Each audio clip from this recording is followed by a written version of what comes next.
Hello guys, हमने previous video में बात की थी अंश जनन की, oogenesis की। अब हम बात करेंगे शुक्राणु जनन यानी कि स्पर्मेटोजेनेसिस। ये सिर्फ एग्जाम में जूलॉजी ऑप्शनल सब्जेक्ट है, उसके लिए बहुत मोस्ट इंपॉर्टेंट है। ध्यान से सुनना, अगर आपने कहीं भी इग्नोर कर दिया तो आप पूरा कंफ्यूज हो जाएंगे। दोनों में कंपैरिजन और डिफरेंशिएशन आना चाहिए, ठीक है। तो देखिए, स्पर्मेटोजेनेसिस कहाँ होता है? अगर जंतु में बात करें तो टेस्टिस में संपन्न होता है, ठीक है। अब टेस्टिस की स्ट्रक्चर आपको देखनी होगी, एक बार वो समझ लेंगे, उसकी के बाद में आप समझ पाएंगे। तो टेस्टिस में सेमिनिफेरस ट्यूबुल्स पाई जाती हैं। इनकी भित्ति जर्मिनल एपिथेलियम की बनी होती है, इस तरह से जर्मिनल एपिथेलियम की बनी होती है, ओके। और इसमें कुछ विशेष प्रकार की सेल्स पाई जाती है जिन्हें बोलते हैं प्राइमोर्डियल जर्म सेल का कहते हैं, और ये ही शुक्र जनन को शुरू करती हैं। इन्हीं सेल में जो डिवीजन होते हैं वो ही आगे चल के आपके स्पर्म का निर्माण करते हैं, ठीक है। अब इन सेल्स में कुछ सर्टोली सेल्स भी होती हैं, बीच बीच में सर्टोली सेल्स भी होती हैं आपके सेमिनिफेरस ट्यूबुल्स में, जो परिवर्तित हो रहे हैं शुक्राणु, इन्हें पोषण प्रदान करने का काम करती हैं, उन्हें प्रोटेक्शन देती हैं। सर्टोली सेल्स के द्वारा कुछ अंतःस्रावी हार्मोन भी सीक्रेट किए जाते हैं। तो ये याद रखना है आपको, सबसे पहले याद रखना है वो पोषण प्रदान करती हैं आपकी कौन? Sertoli cells, okay. अब इतना देखने के बाद में अब हम देखते हैं कैसे डिवीजन हो रहा है। तो देखिए यहाँ पे आप 44 कैसे हैं? ये ऑटोसोम है, जबकि 2 सेक्स क्रोमोसोम है। नर कैसा होता है? आपके हेटेरोजाइगस होता है, यानी दोनों युग्मक अलग अलग होते हैं। जबकि मादा कैसी थी? वो होमोजाइगस थी, उसमें XX क्रोमोसोम थे, लेकिन यहाँ XY है। एक पहला अंतर दोनों में यही हो जाता है, सबसे बड़ा अंतर। तो यहाँ पे देख सकते हैं स्पर्मेटोगोनियम टाइप सेल टाइप का A है, जो माइटोसिस डिवीजन करके टाइप B बना रहा है अपना, ठीक है। तो इसने माइटोसिस किया है और माइटोसिस के द्वारा टाइप B बनाया है स्पर्मेटोगोनियम का। माइटोसिस में क्या होता है? समसूत्री विभाजन, जो कि उसमें गुणसूत्र आदि नहीं होते हैं। अगर 2n है तो सेल 2n ही रहती है, तो यहाँ पे 2n ही रही है। तो ये फेज है, जब तक टाइप B बन जाती है, ये इसे बोलते हैं आप कौन सी फेज? Multiplication phase, okay. अब ग्रोथ फेज में क्या होगा? आपकी जो ग्रोथ फेज में क्या होगा? जो स्पर्मेटोगोनियम टाइप B सेल है, ये अपने अंदर इनलार्जमेंट करेगी, ग्रोथ करेगी, और ग्रोथ करके ये बना लेगी खुद को फर्स्ट स्पर्मेटोसाइट, ठीक है। अब क्या होगा? जो फर्स्ट स्पर्मेटोसाइट है, इसमें फर्स्ट मियोटिक डिवीजन होगा, ठीक है। याद रखना कौन सा है? First meiotic division, okay okay. तो यहाँ पे पहला अड़सूत्री विभाजन हुआ है, तो आपके गुणसूत्र यहाँ पे आधे हो जाएंगे। तो एक साइड में 22+X, एक साइड में 22+Y। तो जब तक ग्रोथ फेज है, जब तक आपकी स्पर्मेटोगोनियम से स्पर्मेटोसाइट बन जाती है ग्रोथ के द्वारा, वो कौन सी फेज है? ग्रोथ फेज है। पहली वाली कौन सी थी? Multiplication phase. अब जैसे म्यूटिक डिवीजन शुरू होते हैं, उसके बाद में म्यूटिक डिवीजन शुरू होती है, आपकी स्टेज शुरू हो जाती है मैचुरेशन स्टेज। तो इसमें आप देख सकते हैं ये सेकेंडरी स्पर्मेटोसाइट है, 22+X और 22+Y, ठीक है। ये सेकेंडरी स्पर्मेटोसाइट है, इनमें दोबारा से म्यूटिक डिवीजन होता है, ठीक है। सेकेंड म्यूटिक डिवीजन, ठीक है। तो सेकेंड म्यूटिक डिवीजन की खासियत होती है कि इसमें गुणसूत्रों की संख्या है वो सेम रहती है पहले जैसी, ठीक है। यहाँ पे आपको याद रखना है, फर्स्ट म्यूटिक डिवीजन में गुणसूत्रों की संख्या आधी हुई थी, लेकिन सेकंड म्यूटिक डिवीजन में गुणसूत्रों की संख्या वही रहती है। आप यहाँ पे 11+X नहीं कर सकते। 22+X थी तो इधर भी 22+X, इधर भी 22+X, सेम प्रोसीजर इधर भी।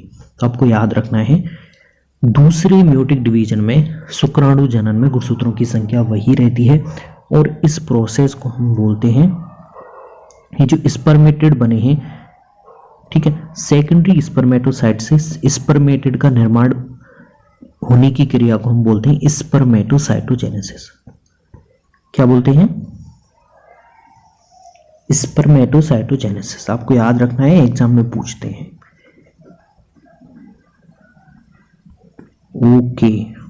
थोड़ा सा बड़ा है, लेकिन आपको याद रखना है कि सेकेंडरी स्पर्मेटोसाइट से जब सेकेंड म्यूटिक डिवीजन के द्वारा गुणसूत्रों की संख्या वही रहती है, तब वहाँ पे आपकी स्पर्मेटिड बनते हैं। इस पूरे प्रोसीजर को आप स्पर्मेटोसाइटोजेनेसिस कहते हैं। अब क्या होगा, अब ये सारे हार्मोनल चेंजेस के द्वारा आपके जो स्पर्मेटिड हैं वो स्पर्मेटोजुआ यानी कि स्पर्म में चेंज हो जाते हैं। स्पर्मेटोजुआ स्पर्म में चेंज हो जाते हैं और इनमें प्रोसेस होती है स्पर्मियोजेनेसिस। अब की बार कौन सी प्रोसेस हुई है, स्पर्मेटिड से स्पर्मेटोजुआ का निर्माण आपकी स्पर्मियोजेनेसिस कहलाती है। ठीक है, तो यहाँ पे आपको याद रखना है, एक तो कौन सी फेज थी सबसे पहले हमने देखी थी, पहली फेज देखी थी हमने मल्टीप्लिकेशन फेज, जिसमें स्पर्मेटोगोनियम टाइप ए से टाइप बी बना था। उसके बाद में फर्स्ट स्पर्मेटोसाइट बनी थी, वो ग्रोथ फेज थी। और जब डिवीजन शुरू हुए हैं वो आपकी कौन सी फेज है, मैचुरेशन फेज है। सेकेंडरी स्पर्मेटोसाइट से स्पर्मेटिड का निर्माण, ये प्रोसेस आपकी क्या कहलाती है, स्पर्मेटोसाइटोजेनेसिस। जबकि स्पर्मेटिड से स्पर्मेटोजुआ का बनना ये स्पर्मियोजेनेसिस कहलाती है। अब कुछ टर्म देखते हैं हम जो आपको पता होनी चाहिए, क्योंकि एग्जाम में क्वेश्चन पूछ सकते हैं इनसे। स्पर्म का सर्टोली सेल से बाहर निकलना, मैंने देखा था टेस्टिस में आपके 2 या 3 आपको सेमिनिफेरस ट्यूबल्स मिलती हैं। उसी की जर्मिनल एपिथेलियम में आपके स्पर्मेटोजेनेसिस होता है, यानी कि शुक्राणु जनन होता है। उनके बीच बीच में एक सेल्स होती हैं सर्टोली सेल्स। तो स्पर्म का यहाँ से बाहर निकलना वो क्या कहलाता है, स्पर्मिएशन।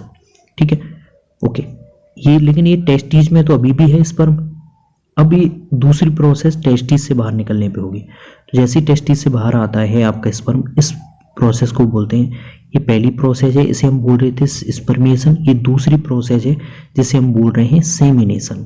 ओके, स्पर्म का नर के शरीर से बाहर आना वो कहलाता है इजैकुलेशन। और टेस्टिस से निकलकर मादा की वेजाइना में अगर स्पर्म ट्रांसफर हो जाते हैं उसे बोलते हैं इंसेमिनेशन। तो देखिए वापस से देखिए, ये आपका टेस्टिस है और इसमें ये आपके क्या है, सेमिनिफेरस ट्यूबल्स है। अब यहाँ से आपका क्या निकला है, एक स्पर्म निकला है।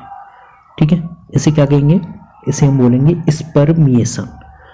लेकिन ये टेस्टिस में है। अभी ये जो स्पर्म है अभी अब की बार आपके टेस्टिस से बाहर आ गया है।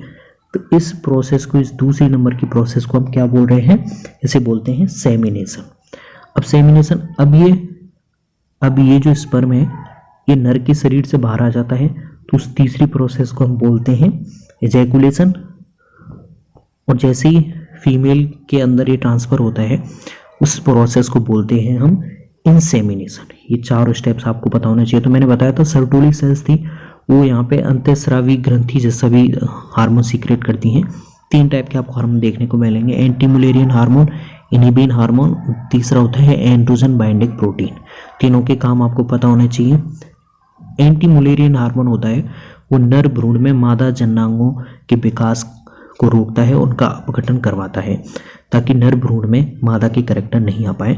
दूसरा होता है इनहिबिन हार्मोन, ये फ्यूज ग्रंथि के हाइपर सीक्रेशन को रोकता है। तीसरा होता है एंड्रोजन बाइंडिंग प्रोटीन।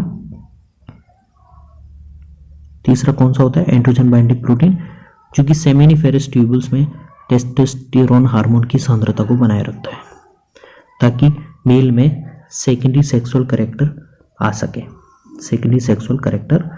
सके, तो पहला हार्मोन कौन सा था, एंटीमुलेरियन हार्मोन, ये नर में मादा जननांगों का अपघटन करवाता है। इनहिबिन हार्मोन है, ये पीयूष ग्रंथि के हाइपर सीक्रेशन को रोकता है। एंड्रोजन बाइंडिंग प्रोटीन है, ये मेल हार्मोन का सीक्रेशन करवाता है ताकि मेल में सेकेंडरी सेक्सुअल कैरेक्टर का निर्माण अच्छे से हो सके। तो ये सारी जो हमने देखा है ये आपका पूरा है स्पर्मेटोजेनेसिस। तो इसमें आपको याद रखना है कि क्या क्या अंतर हैं, क्या क्या मेन इंपॉर्टेंट स्टेप्स हैं। आई होप कैसे आपको समझ पाए होंगे। If you any problem then comment down below. Thanks.